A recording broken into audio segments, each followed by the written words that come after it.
Évangile selon Marc, chapitre 11. Lorsqu'ils approchèrent de Jérusalem, et qu'ils furent près de Bethphagée de Béthanie, vers la montagne des Oliviers, Jésus envoya 2 de ses disciples en leur disant, « Allez au village qui est devant vous, dès que vous y serez entrés, vous trouverez un ânon attaché, sur lequel aucun homme ne s'est encore assis. Détachez-le et amenez-le. Si quelqu'un vous dit, « Pourquoi faites-vous cela ?» répondez, « Le Seigneur en a besoin. » Et à l'instant il le laissera venir.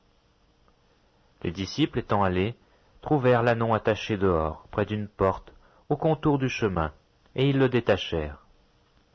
Quelques-uns de ceux qui étaient là leur dirent, « Que faites-vous? Pourquoi détachez-vous cet ânon ?»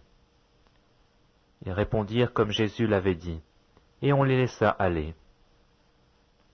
Ils amenèrent à Jésus l'ânon, sur lequel ils jetèrent leurs vêtements, et Jésus s'assit dessus. Beaucoup de gens étendirent leurs vêtements sur le chemin, et d'autres des branches qu'ils coupèrent dans des champs.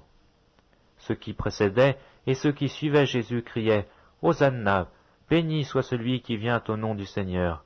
Béni soit le règne qui vient, le règne de David, notre Père. Hosanna dans les lieux très hauts. » Jésus entra à Jérusalem dans le temple. Quand il eut tout considéré, comme il était déjà tard, il s'en alla à Béthanie avec les 12. Le lendemain, après qu'ils furent sortis de Béthanie, Jésus eut faim. Apercevant de loin un figuier qui avait des feuilles, il alla voir s'il y trouverait quelque chose. Et s'en étant approché, il ne trouva que des feuilles, car ce n'était pas la saison des vignes. Prenant alors la parole, il lui dit, « Que jamais personne ne mange de ton fruit. » Et ses disciples l'entendirent. Ils arrivèrent à Jérusalem, et Jésus entra dans le temple. Il se mit à chasser ceux qui vendaient et qui achetaient dans le temple. Il renversa les tables des changeurs et les sièges des vendeurs de pigeons. Et il ne leur laissait personne transporter aucun objet à travers le temple. Il enseignait et disait, « N'est-il pas écrit, « Ma maison sera appelée une maison de prière pour toutes les nations » Mais vous, vous en avez fait une caverne de voleurs. » Les principaux sacrificateurs et scribes, l'ayant entendu, cherchèrent les moyens de le faire périr, car ils le craignaient, parce que toute la foule était frappée de sa doctrine. Quand le soir fut venu, Jésus sortit de la ville. Le matin, en passant, les disciples virent le figuier séché jusqu'aux racines.